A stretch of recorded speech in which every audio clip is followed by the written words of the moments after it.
ఇదేనండి మా బాబు room 105 first floor. Already మన ప్రీవియస్ వీడియోలో భరత్ పీజీ టూర్లో 2 షేరింగ్, 3 షేరింగ్, 4 షేరింగ్ రూమ్స్ ఎలా ఉంటాయి అనేది చూపించాను కదా. ఇది వచ్చేసి సింగిల్ రూమ్ అనమాట.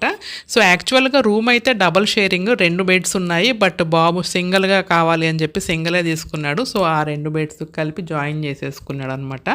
సో అన్ని రూమ్స్లో ఉన్నట్టుగానే ఇక్కడ కూడా కబోర్డ్ ఉందండి. సో ఈ కబోర్డ్ మొత్తం తను ఒక్కడే కాబట్టి మొత్తం తనే యూస్ చేసుకుంటాడు.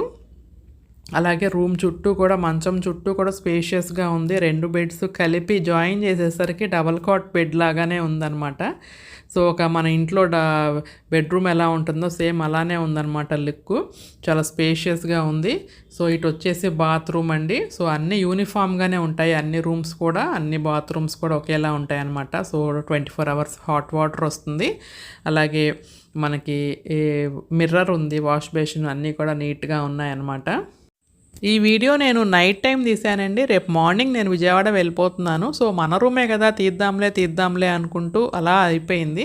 సో ఇంకా ఫైనల్గా నేను వీడియో అయితే తీసేశాను. సో మీకు ఇంకా ఒకేలా ఉంటాయి అన్నమాట అన్ని రూమ్స్లో కూడా. బాత్రూమ్స్ ఏంటి, బెడ్రూమ్స్ ఏంటి అన్నీ ఒకేలా ఉంటాయి. కబోర్డ్స్ అన్నీ కూడా యూనిఫామ్గా ఉంటాయి. సో ఇది కూడా ప్లాస్టిక్ డోరే. సో ఇదిగోండి నా ట్రైపాడ్. నేను వీడియోస్ దీంతోనే షూట్ చేస్తాను. సో ఇక్కడ మంచం వెనకమాల విండో వచ్చిందండి, చక్కగా కర్టెన్ కూడా ఉంది.